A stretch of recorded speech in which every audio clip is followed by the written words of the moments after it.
Hello again, friends. I am Seed Hero, and welcome back to Radical Dreamers. Currently, we're on a quest to find a sword of some sort.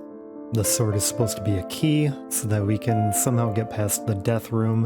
And past the death room, we will find something to bring the traitorous dragoon back to his senses in the dungeon. So that's our current objective. We just had a heart-to-heart with the soul mirror, who sacrificed itself and shattered itself. It seemed like there was a touching moment of love between the soul mirror and Surge, our character. But anyways, let us continue looking for this sword key. Corridor stretched out beyond the door. We retraced our steps. Eventually we came across an ornate door on the left. It was Riddel's room. We continued. Now, where exactly could that sword be? We haven't checked the,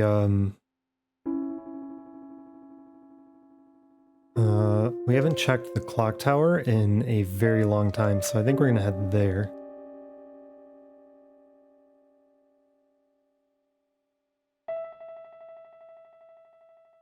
Take the corridor to the left towards the terrace. There's nothing outside, unfortunately. Just a little bit of conversation. Short way along the corridor, running from the right-hand side of the terrace, we found an ancient-looking door, again on our right. We went on in. In we go. Kid stilled her breath and reached for the handle. The door wasn't locked. It swung slowly open. It swung loudly open. The room was completely silent, and there was no sign of life. It doesn't sound silent. There it is, our ticket to not getting turned into mincemeat. The ancient sword was right where Kid had left it after pulling it out of the pile of junk. She ran over to where it lay. Oh! This was the very first room that we went to, and I totally forgot that she found that sword. Looking down at the sword, McGill muttered, "Two ancient blades. The sacred Einlanzer, and the cursed Masamune." What are you on about, Mag? You know something about the Masamune? McGill said nothing. It seems to mean something to you. It does. Uh-huh. Something to do with old friends I don't know about? Not exactly. An enemy, then? Not exactly. You're being weird, Mag. Well, whatever. Oi, numbnuts, grab this thing for me, will ya? I was standing by the doorway when Kid called over to me. Who, me? Yeah, you. How are you gonna make me lug the bloody thing around the place? I'm just a scrawny little girl, ain't I? Call yourself a gentleman. My jaw dropped. I knew there wasn't anything I could say to her. Silently, I walked over to Kid and picked up the sword like I was told. Whoa, I nearly fell over. That thing was heavy. Good boy. Right, off to the chamber of death. Eyes on the prize, lads. Dragging the sword behind me, I followed Kid out of the room.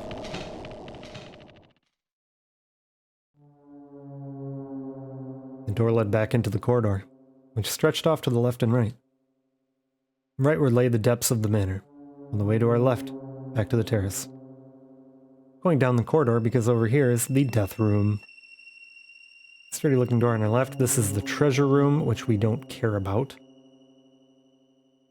Corridor ended at the foot of some stairs. Kid in the lead, we headed upwards. It was dark. Stairwell was narrow. We watched our footing carefully as we climbed. An old sturdy looking door loomed in the darkness at the top. We went inside. It's death room time. Well, this place is just as creepy as I remember. Lovely. She was looking at the stains on the wall. The ceiling had been pulled back up, but that was no reason to believe it might not come grinding down again at any moment. Bearing in mind what Riddel had told us the room was called, it definitely wasn't somewhere we wanted to linger. Quickly, hissed McGill before crouching down and examining the ground for clues. Kid and I crouched down too. What were we even looking for, though? What could the old man have left in this room that would help us bring him back to reality? The flagstones of the floor were smeared with a black, gooey substance which gave off an odd, rotten aroma. I shook my head, trying to drive an uncomfortable thought from my mind. Kid saw me, and clearly wasn't doing much better herself. She slowly turned, positioning herself so that she was facing away from the stains on the wall. There was no point in thinking like that. I just had to try. But then... the door slammed shut and the gears ground to life. Here we bloody go again. We have to stop it. If we don't deal with the trap, we'll never find what we're looking for.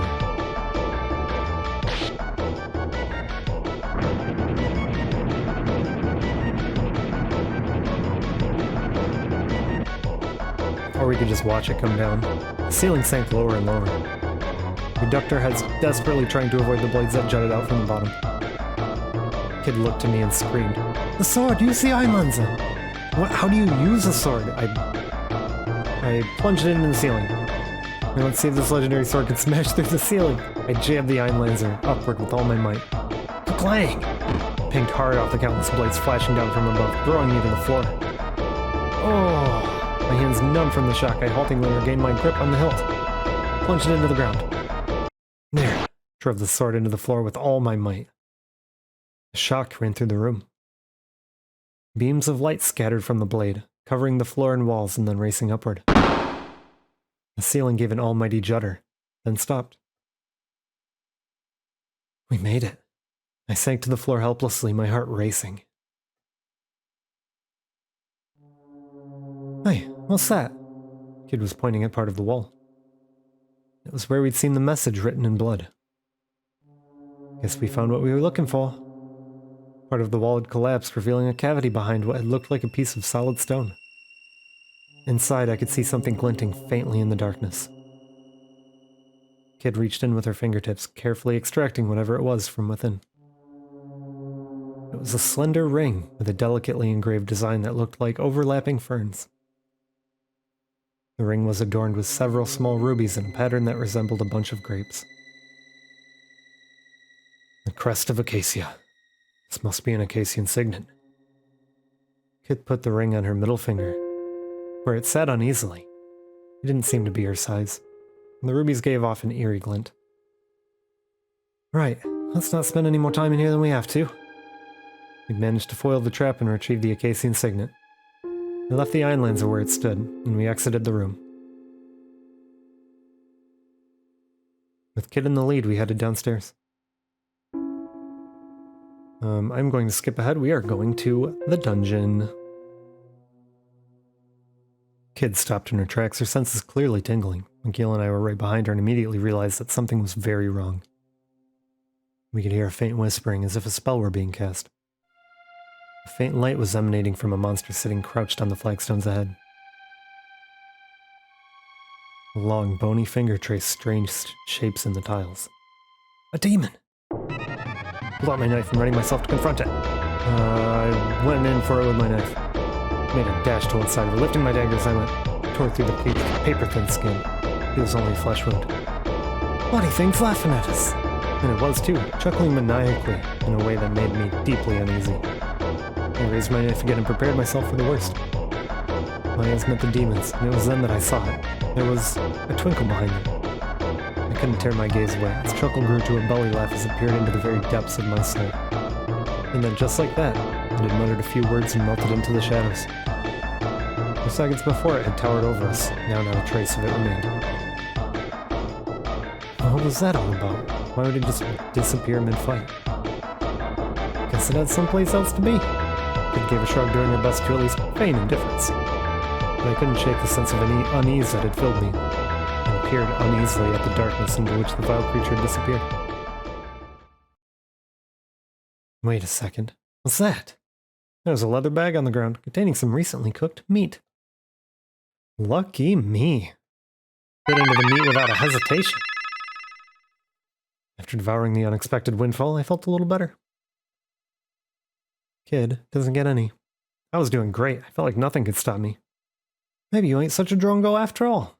It just goes to show any old weirdo can make something of themselves if they put their mind to it. Kid's eyes glinted with mischief. Straight up love story at this point.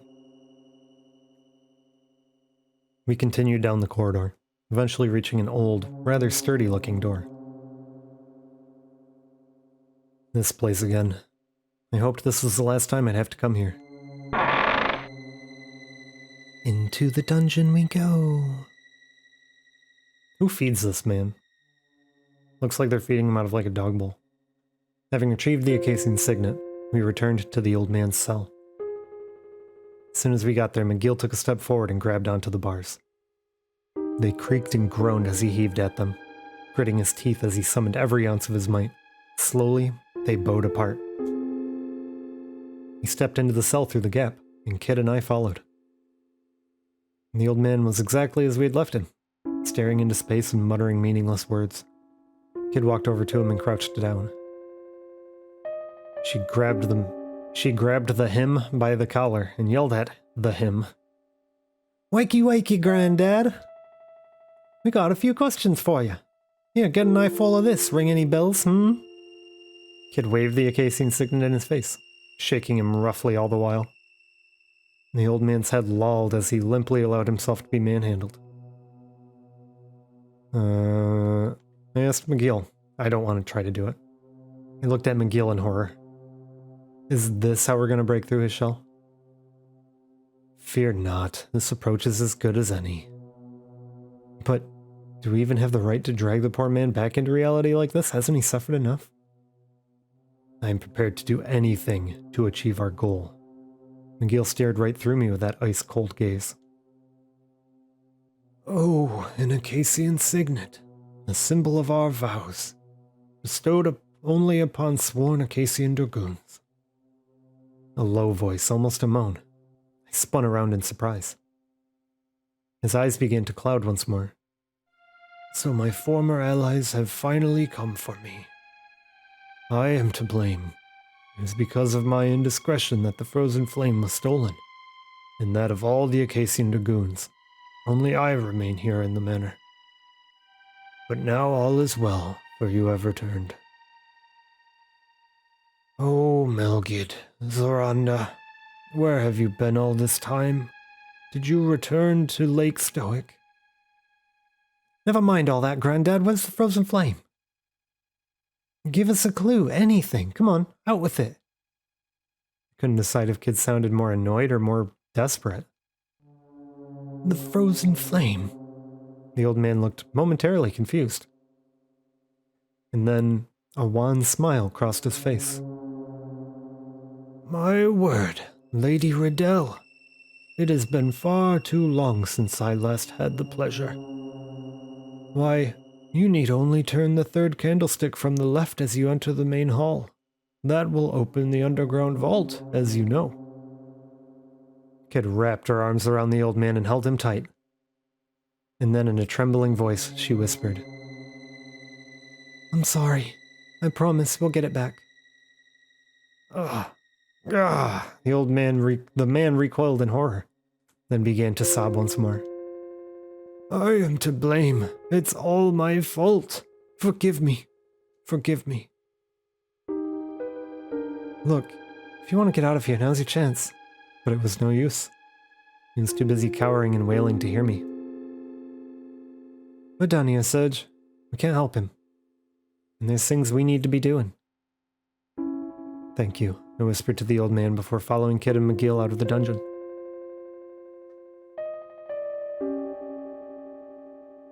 After making our way down the dark corridor, we came to a branch in the path. I'm going to take us back to the terrace, and we might have some new options there with the candlesticks.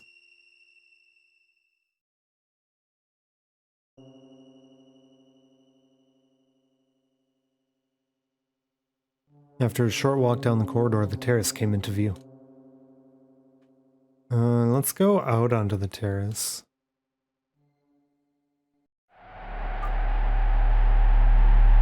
We've returned to the quiet terrace overlooking the garden. And once again, they call it quiet, but it is one of the loudest rooms that we've encountered. And then, oh, balls. Let's see if Kid has anything new to say. Alright, Serge, you're finally starting to learn how to get your hands dirty, ain't ya? I guess people really can change. They put in the effort. His eyes shone with an impish playfulness. Well, she hadn't seen anything yet. should go back inside. We're not here for fun, muttered McGill. Oh, he said that, but we went back into the manor, thank you. They said the entrance. I suppose the terrace isn't actually the entrance. The terrace is probably just our entrance, because we're thieves. However, if we continue onward here, there is a main hall. And that sounds good to me. A scream pierced the darkness, turning my blood to ice. I realized then that a pair of crazed, blood-red eyes was staring into the depths of my soul. Oh, Jesus, it's a Griffon! Jesus! In a panic, I tried to slip the knife from my belt. Before I could draw my weapon, the Griffon had spread its powerful wings and swooped toward me with an almighty screech. I was knocked back and sent rolling across the ground. I gasped with pain as the wind was knocked on me. I didn't even get an option this time. Sarge, you okay? Every nerve in my body was screaming with pain. I held back the groans and staggered to my feet. I looked up to see the massive Griffon in front of me. Its hellish red eyes stared down its beak. I was going to attack. What could I do?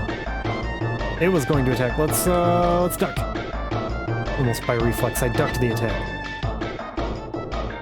Oh, balls. We did this last time. And we got hit by all these damn sharp feathers last time, too.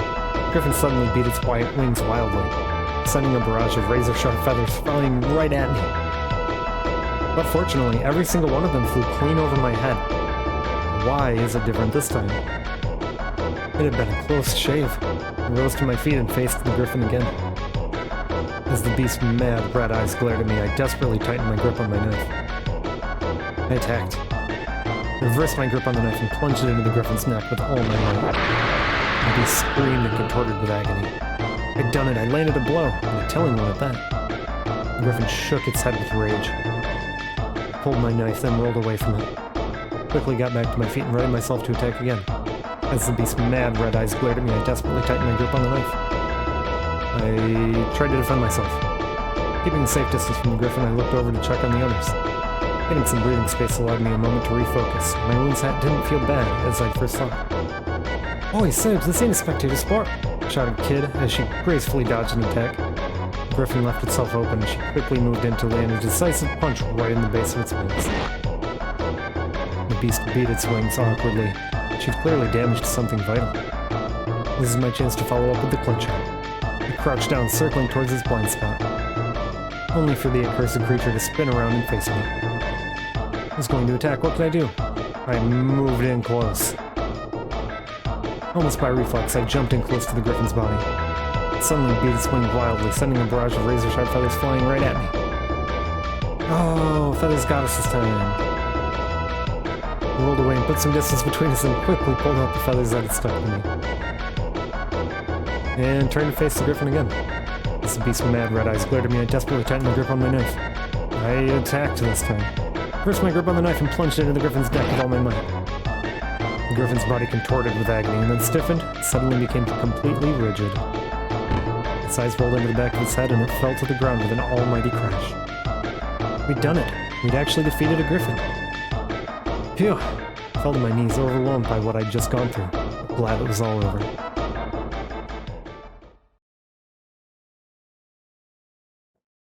I was doing great. I felt like nothing could stop me. Maybe you ain't such a drongo after all. Perfect. No longer drongo status, gentlemen.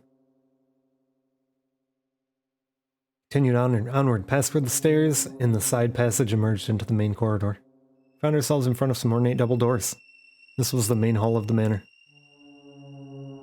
We are going inside. Looking for some candles. Kid pushed open the heavy doors quietly as she could and peered inside.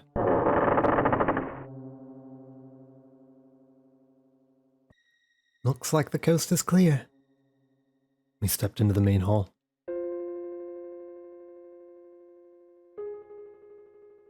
Dozens of candles provided a dim, flickering light, sending the corners of the room dancing in and out of shadows.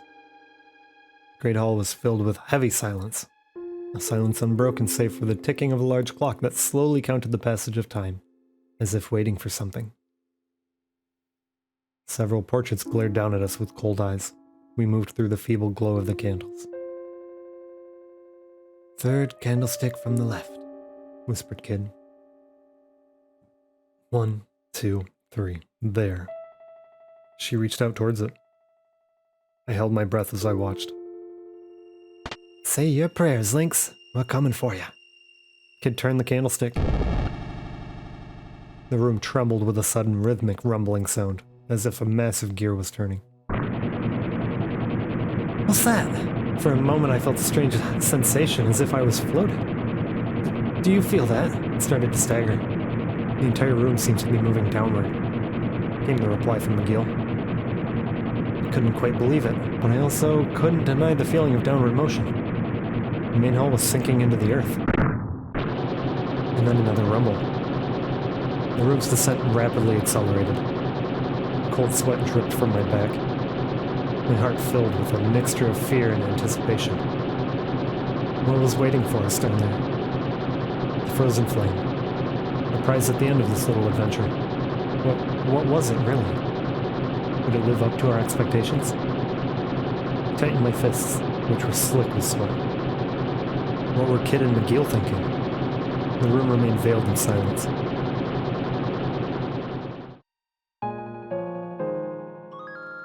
As if in response to my thoughts, a quiet voice came from next to me. Sometimes It was Kid. I looked over to see her standing stiffly, staring forward with her hands clenched into fists. Sometimes I feel like I'm stuck in a losing battle. A fight I'll never win, no matter what I do. It was a side of her that I'd never witnessed before. Even from this angle, I could see fear and doubt flickering across her face. I felt a tender sting in my heart.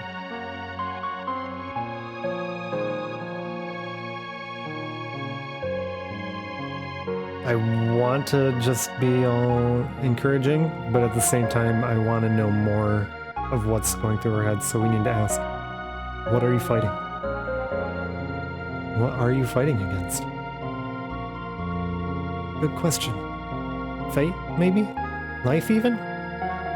Not sure I can put my finger on it exactly. It ain't Lynx. I mean, sure, I'm here to fight him, but that's different. It ain't clear-cut like that. I feel like there's another me inside me. One that's just sitting there, looking out at how empty and pointless everything I do is. That's the best way I can describe it, anyhow. Listen to me. Load of bloody nonsense, eh? She smiled ruefully. I didn't know exactly what she meant, but I felt like I knew broadly what she was getting at. She may have talked tough, but underneath it all she felt fear and uncertainty, just like the rest of us. I mean, that was no great revelation in and of itself, but hearing her say it out loud gave me a strange sense of relief. I stole another sidelong glance at her. Her expression was different, more mature somehow. Sorry, mate. You didn't need to hear that. Not exactly my trademark brand of carefree banter, eh? She stuck out her tongue. Normal service had been resumed. Or so it seemed for a second. Thanks, Sedge. And you, Meg, she said, suddenly serious again. Couldn't have made it this far without you both. Listen, if we don't... After this, I mean. If we don't get another chance to... Huh?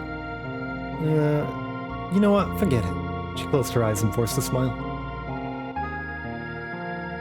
I wasn't sure how to respond. So, true to form, I just stared at her some more. Could have sworn I caught a flicker of a grin across McGill's face, too. He was just standing at the edge of my field of vision, arms crossed and eyes closed. But maybe it was just my imagination. Contemplative silence descended as the hall continued its journey down into the bowels of the manor. Crash split the silence, as if we'd collided with something. A loud metallic scraping filled the air. The room rocked, finally came to a halt. Looks like the end of the line. All change.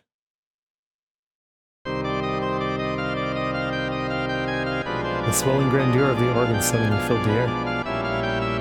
No one had so much as touched it, and yet the keys and the pedals were moving by themselves. The melody it played was both unsettling and sad. Funeral time, is it? Way to greet your guests. Kid took a long stride forward, then turned to face me and McGill.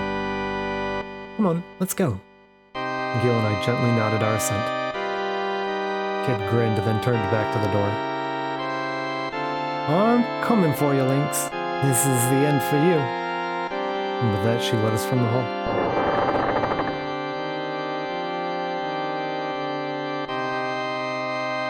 We continued down a long, dark corridor, the walls slick with condensation. The air was thick and heavy, as though ripe with the stench of death. Were we really getting close to Lynx's hidden vault at last? Was there any turning back now, for any of us? There was something strange about Kid that night. McGill didn't seem to be his usual self either. To begin with, it was vanishingly rare for him to speak so much, let alone to show any kind of emotion. What happened to make them change like that? Unable to take the silence anymore, I decided to speak. I had to ask the question that had been on my mind all this time. Neither of these had actually been on my mind all this time, but why do you want the frozen flame so badly? All I got in reply was the cold echo of her footfalls. I should have known. She didn't like to talk about her reasons for doing things. After all, it was a topic that was likely to lead to discussions of her past. But then she spoke, though it was almost a whisper. Doing it for Sis. Before she died, she told me to find the frozen flame and bury it. Bury it where? Her old mate's grave. Kid looked at her feet as she walked. She wasn't my real sister, but she was as good as family to me. When she took me in, I was bloody helpless. Couldn't remember a thing, and I was barely old enough to survive on my own. She didn't go into too much detail about who her mate was. Best I can remember is that I needed to find the grave of a girl who married another mate of hers and died not long after. She said, that's where the frozen flame should be laid to rest, or something like that. To be honest, I wasn't paying much attention at the time. It's not like I could have known what was about to happen.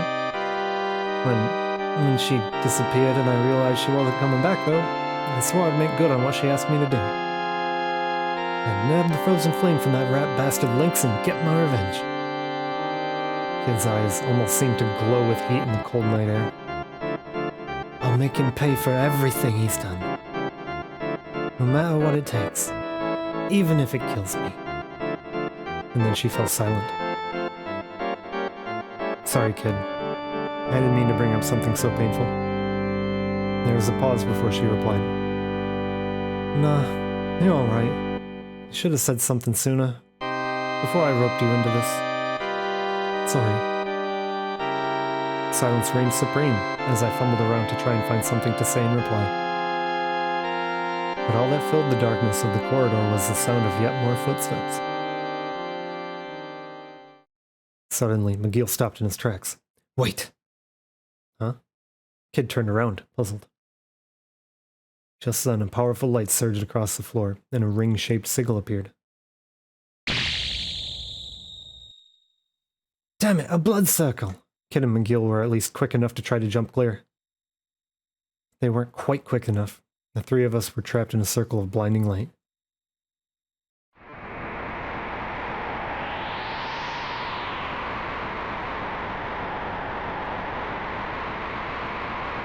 The sigil rotated left and right with us at the center, cutting off all routes of escape. Ah, we're trapped! A wall of heat and wind blew up around us. Swirling lines and spirals of light assailed us where we turned. Don't let the light mesmerize you. Cover your eyes, shouted McGill, raising a hand over his mask. Turn with the light, not against it. There has to be a way out. What? I can barely even understand what's going on. His elbow brushed against the wall of light surrounding us, sending sparks flying. Nga! Be careful. Merely to touch it is more than enough to harm you. Stay well back. I slowly turned my body to follow the movements of the ring of light, looking for a gap to escape through. Oh! 3 times. 3 steps to the right. There, I see it. That's our way through. Found a gap in the wall of light and carefully walked through. Get McGill, this way. What was next? 2 left, I think? I think it was 3, 2, 2. We managed to get through the barrier unscathed. But we weren't out of the woods yet. There's still another wall of light swirling with a great wind in front of us. I slowly turned my body to follow the movements of the light, looking for a gap to escape. I turned left twice. 2 steps to the left. There, I see it. That's our way through. Found a gap in the wall. Carefully walked through it. Hey, McGill, this way. Managed to get through the barrier unscathed. Weren't out of the woods yet. Slowly turned my body to follow the movements of the ring of light, looking for a gap. And I turned right twice. 2 steps to the right. There, I see it. That's our way through. Found a gap in the wall of light, carefully walked through it. Get McGill, this way.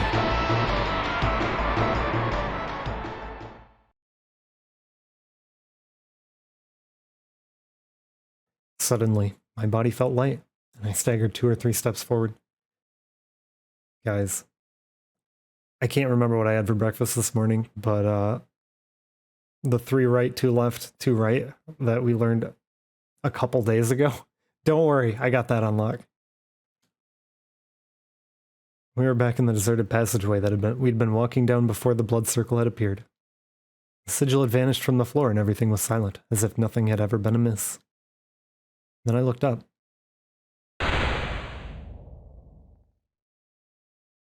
Looks like we finally made it, boys. Kid strolled up to the door with a wicked grin on her face. I am not sure how much we have left in the game. I assume that we are prepping to wrap up, but either way, thank you all so very much for joining me in today's Death Trap episode of Radical Dreamers. I hope to see you again tomorrow. Take care.